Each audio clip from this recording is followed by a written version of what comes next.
Asmongold has provided an update on the ongoing legal dispute involving Mizkif, revealing that the lawsuit is still active and saying the legal battle has already cost him more than $180,000. While discussing the case on stream, Asmongold reflected on the broader impact, sharing in the following. I'm in a lawsuit right now. I'll probably be in another one soon. What is it? I don't know yet, but I'm sure I'll find out. This is the way, doing commentary on the internet. No, I mean, there's nothing upcoming that I know about. I'm just saying, realistically, I'm a very popular guy. A lot of people talk about what I say, and this is just what happens. You see more creators doing this now, where they usually qualify their statements by saying allegedly or something like that. Why is that? It's because of all these lawsuits. And I think that's justified. I do. Because these people are totally destroying the lives of everybody else, other people, in a lot of these cases. So yeah, and also a lawsuit costs I don't know how much mine has cost so far. I have no idea. It's over $100,000. I know that, but I don't even know. I look at the number and somebody else pays it. I don't even think about it, right?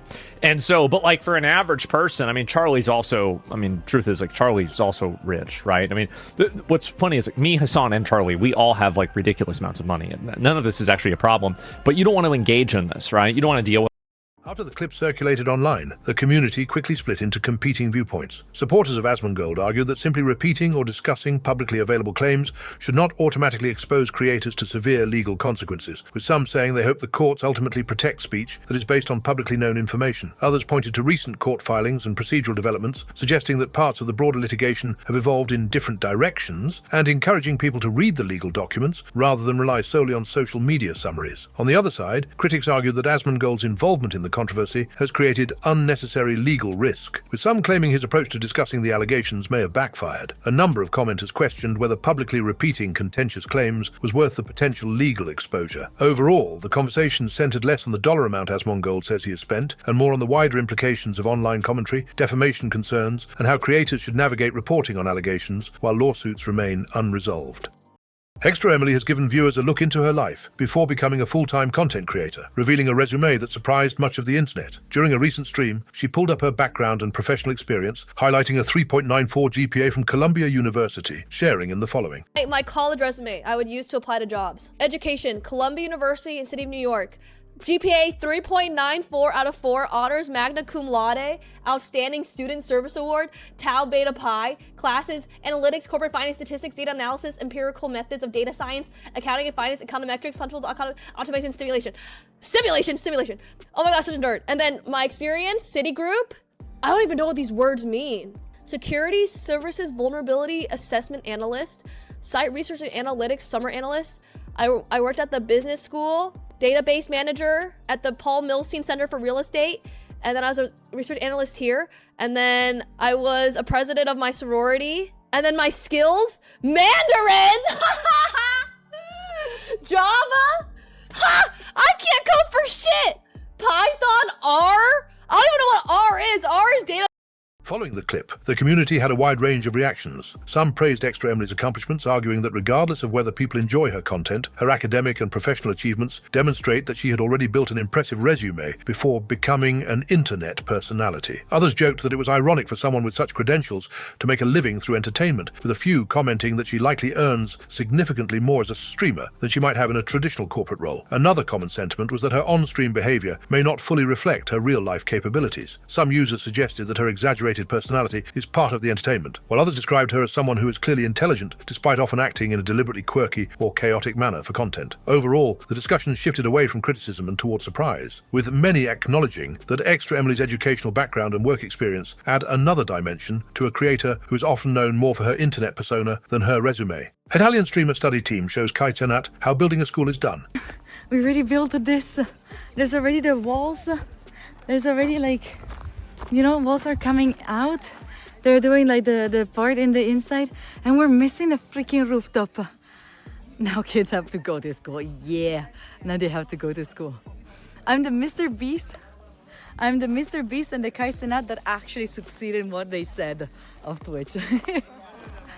The discussion began after Nemplol shared his thoughts on Streamer University, arguing that the program appears to cater more toward a new generation of creators who excel at producing highly shareable, short-form content across multiple platforms rather than long-form live streamers. During his comments, he used N3on as an example, sharing in the following. The thing about the kind of the new gen, it's all clip farming. Yeah, and this is why it works because that's how people consume clips. Yeah. So for example, like our barber. Yeah.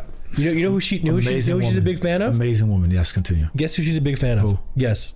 Kai. Neon. What? Yes, she's a big fan of Neon. And doesn't his clips just get astroturfed by and I asked him, I'm like, so what do you know about Neon? And she goes, well, I know he's a streamer. I'm like, so how do you watch him? And she goes, TikTok clips. So that's how she has never ever opened his stream, but she keeps up with what's going on via the feed, right? And those are the kick clips that just get like funneled by Kick. Or Neon too, because he is a big content creator, you know, regardless of how he got there. But so that's how people consume nowadays. So Streamer U isn't about the streaming that we do. Right. Streamer U is about how do you become like this famous across all platforms sort of person, and the stream is somewhat secondary, you know, because if you're farming the clips, people like our barber will watch them, but Neon's a streamer, but you don't even watch a stream. He's not a streamer, he's a clipper.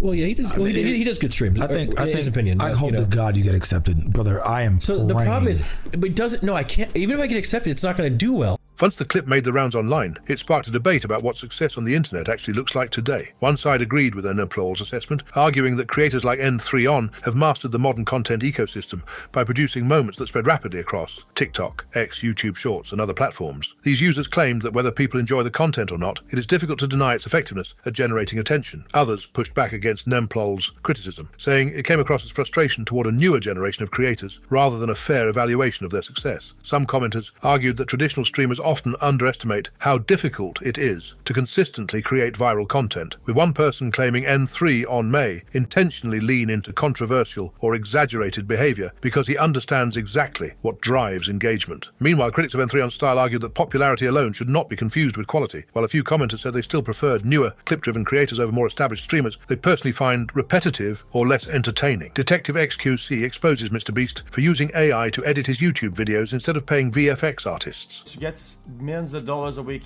resorts to AI instead of hiring VFX artists. Is that AI? But you're not really sweating. Oh yeah, wait, stare into Wait. those eyes. But you're not really sweating. Wait. Oh wait, stare into those eyes. But you're not really. Huh? Chat, is that Gemini? Sweating. Oh yeah, wait, stare into those eyes. Yo. XQC goofy. Chat, what if you hired an artist and that artist used AI? I don't even know. Speed falls off his bike after trying to remove his camera from the handle. Like, chat, here, let me show y'all. Oh, my fault. Sorry.